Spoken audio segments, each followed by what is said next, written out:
CUET 2023 for admissions to the undergraduate courses will be conducted from 21st of May to 31st of May 2023. The application forms are live now, and there are many changes you can see this year as far as the exam is concerned. तो सबसे पहला change जो है वो ये है कि इस बार स्टूडेंट्स को 10 सब्जेक्ट सेलेक्ट करने का ऑप्शन मिलेगा। जब मैं 10 सब्जेक्ट्स की बात कर रहा हूं उसमें लैंग्वेजेस भी इंक्लूडेड है प्लस जीटी भी इंक्लूडेड है। लास्ट ईयर ये सिर्फ 9 सब्जेक्ट्स तक लिमिटेड था अगर हम तीनों सेक्शंस को कंबाइन करके देखें। दूसरा इंपॉर्टेंट चेंज जो है वो एग्जाम पैटर्न में किया गया है और इस बार जो नंबर ऑफ सेंटर्स होंगे वो इंक्रीज किए जाएंगे और जो एग्जाम होगा वो इस बार 3 स्लॉट्स में होगा। So there will be 3 different slots on the same day. If you have downloaded or if you have looked into the instructions given on the CUET Samarth portal, I'm sure you would come across a lot of changes which NTA has done this year as far as CUET 2023 undergraduate entrance exam is concerned. सबसे पहले ये देखते हैं कि timelines क्या है, कब तक आप फॉर्म फिल कर सकते हैं। तो इंपॉर्टेंट ये है कि फॉर्म लाइव हो चुका है और 12 मार्च तक आप एप्लीकेशन फॉर्म सबमिट कर सकते हैं 11:50 रात तक।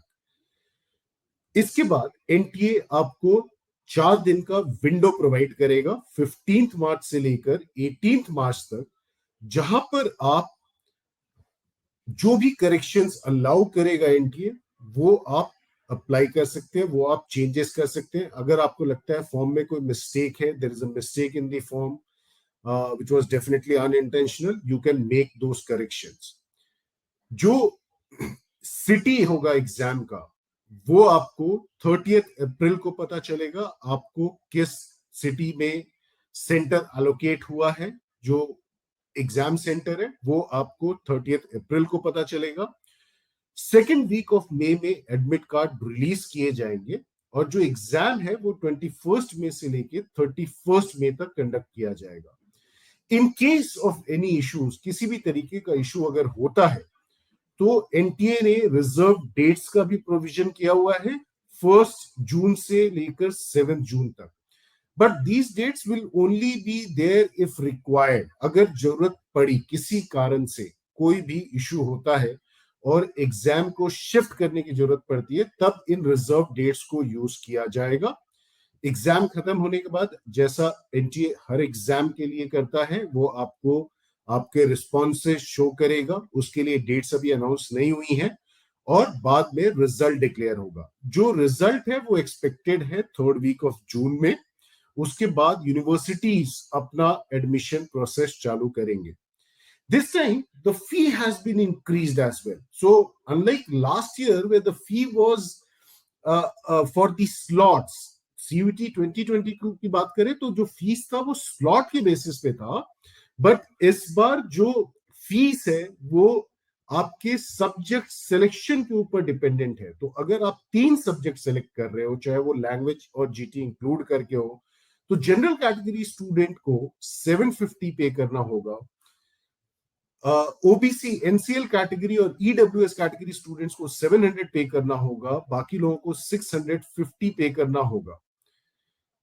अगर आप देखोगे कि अगर आपका कॉम्बिनेशन 7 सब्जेक्ट्स तक जाता है तो ये फीस डबल हो जाती है, और अगर आप 10 सब्जेक्ट्स से अप्लाई करते हो तो आपको जनरल कैटेगरी में 1750 रुपीस पे करने होंगे, OBC NCL EWS category students को 1650 रुपीस पे करने होंगे और रिमेनिंग स्टूडेंट्स को 1550 रुपीस पे करने होंगे।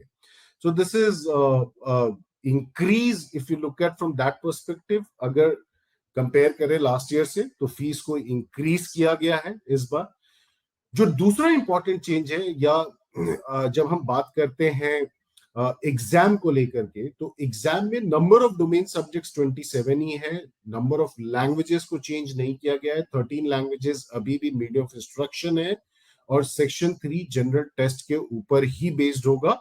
लेकिन जो इंपॉर्टेंट एस्पेक्ट है, जो समझने वाली बात है, वो ये है कि सारे languages as an option, medium of instruction का जो ऑप्शन है, वो हर जगह अवेलेबल नहीं होंगे, वो स्टेट वाइज अवेलेबल होंगे। इंग्लिश और हिंदी सारे सेंटर्स पे अवेलेबल होंगे as medium of instruction, but अगर कोई मराठी लैंग्वेज सेलेक्ट करता है मीडियम ऑफ इंस्ट्रक्शन, तो वो सिर्फ महाराष्ट्र में अवेलेबल होगा। तो इस तरीके के चेंजेस किए गए हैं यहाँ पे। तो ये जो गाइडलाइन है, एप्लीकेशन कैसे है, रजिस्ट्रेशन कैसे फिल करना है, उन्होंने डॉक्यूमेंट अपलोड किया हुआ है। You can also watch our session, our video on this. So we'll provide the description, we'll provide the link in the description, आप वहां से चेक कर सकते हो। लेकिन जो इंपॉर्टेंट है, आपको अपने डॉक्यूमेंट्स रेडी रखने हैं फॉर्म फिल करने के पहले, जिसमें आपका फोटोग्राफ होना चाहिए, scan copy of the photograph, जो जिसमें 80% फेस विजिबिलिटी होना इंपॉर्टेंट है। साइजेस मेंशन किए हुए हैं। इसके अलावा आपको अपना सिग्नेचर का स्कैन कॉपी रेडी रखना है, जेपीजी जेपीईजी फॉर्मेट में। आपको अपने कास्ट सर्टिफिकेट्स की कॉपीज को रेडी रखना है, जो भी आप कास्ट सर्टिफिकेट है आपके पास, जो आप प्रेजेंट करना चाहते हो, वेदर एससी, एसटी, ओबीसी या ईडब्ल्यूएस, तो वो आपको पीडीएफ फॉर्मेट में रेडी रखना है। सिमिलरली जो स्टूडेंट्स पीडब्ल्यूडी कैटेगरी से बिलोंग करते हैं, they have to also be ready with their certificate in a PDF format. So all this will be required during the application process. आपको application जब आप फिल करोगे, तो आपको ये सारी चीजें वहां पे अपलोड करनी होंगी। एप्लीकेशन प्रोसेस का एक अलग डॉक्यूमेंट है, we also have a session for that. तो आप उस सेशन को देख करके, ऑब्जर्व करके ही फॉर्म फिल करो, क्योंकि मिस्टेक्स होने के चांसेस बहुत हाई हैं। काफी सारे इंस्ट्रक्शंस दिए हुए हैं, एज यू कैन सी, मैं स्क्रॉल कर रहा हूँ, जो एनटीए का इंफॉर्मेशन बुलेटिन है उसको। सो बहुत सारी चीजें इस बार इन्होंने चेंजेस की हैं। अब आप एग्जाम्स की अगर बात करते हैं, एग्जाम पैटर्न, जो एग्जाम स्कीम है उसकी अगर बात करें, तो 13 लैंग्वेजेस जो मीडियम ऑफ इंस्ट्रक्शंस भी हैं, इसके अलावा 20 लैंग्वेजेस जो ऑप्शनल अवेलेबल हैं। लैंग्वेजेस में नंबर ऑफ क्वेश्चंस में कोई भी चेंज नहीं है। 50 क्वेश्चंस पेपर में आएंगे और आपको सिर्फ 40 अटेम्प्ट करने हैं, सिर्फ 40 के आंसर्स मार्क करने हैं। डोमेन सब्जेक्ट्स में चेंज है इस बार, स्पेसिफिक अभी नहीं बताया है, बट आगे पता चल जाएगा। डोमेन सब्जेक्ट्स में, सब्जेक्ट्स के अंदर 45 या 50 क्वेश्चंस हो सकते हैं, जिसमें आपको 35 या 40 क्वेश्चंस। तो अगर 50 क्वेश्चन का पेपर होगा, तो आपको 40 क्वेश्चंस के आंसर मार्क करने हैं, 10 आपको छोड़ना है, लीव करना है। अगर 45 क्वेश्चंस का पेपर होगा, तो आपको 35 क्वेश्चंस ही अटेम्प्ट करने हैं। जो सेक्शन 3 है, जनरल टेस्ट, उसमें बड़ा चेंज है।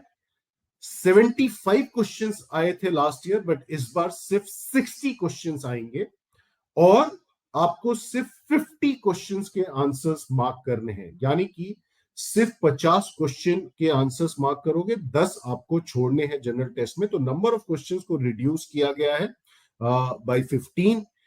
अभी एग्जैक्टली इन्होंने नहीं बताया है कि जो स्लॉट होगा वो किस तरीके से क्रिएट होगा, उसके लिए नोटिफिकेशन बाद में आएगी।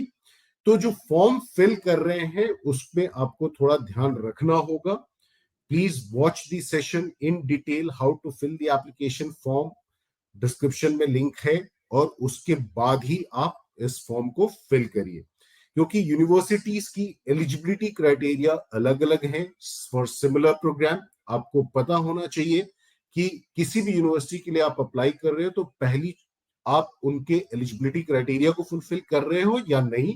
दूसरा, सीयूईटी में आपको कौन सा कॉम्बिनेशन पिक करना होगा।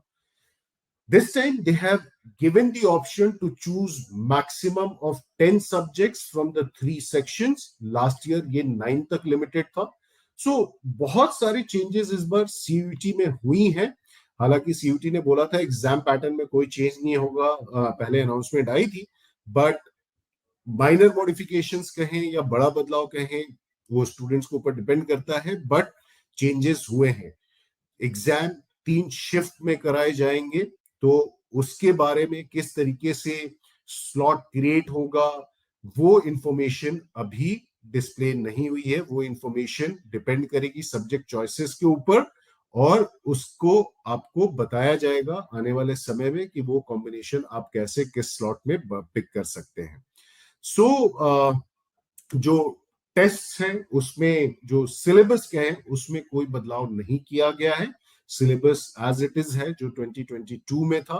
तो लैंग्वेजेस में ग्रामर, वोकैबुलरी, इन सब के ऊपर फोकस रहेगा। तो इसके अलावा जो डोमेन सब्जेक्ट्स हैं वो जो सीयूईटी प्रिस्क्राइब्ड सिलेबस है उसके ऊपर बेस्ड होंगे, एमसीक्यू पेपर होगा। और जो जीडी सेक्शन है उसमें numerical aptitude, reasoning, analytical reasoning और जनरल अवेयरनेस, जनरल नॉलेज के क्वेश्चंस होंगे। सो काफी चीजें चेंज हुई हैं, और एक बहुत ही महत्वपूर्ण चेंज है, for the time being at least, BHU is not available for selection in the drop down when you are completing your application form for CUET UG 2023. This is a surprise. BHU आप website पे भी देखोगे नहीं listed है, हालांकि information brochure पे आपको दिख जाएगा उसका लोगो, बट बीएचयू ड्रॉप डाउन में अवेलेबल नहीं है, which means a student can not select BHU at this point of time. We'll wait for a clarification from the university or the NTA.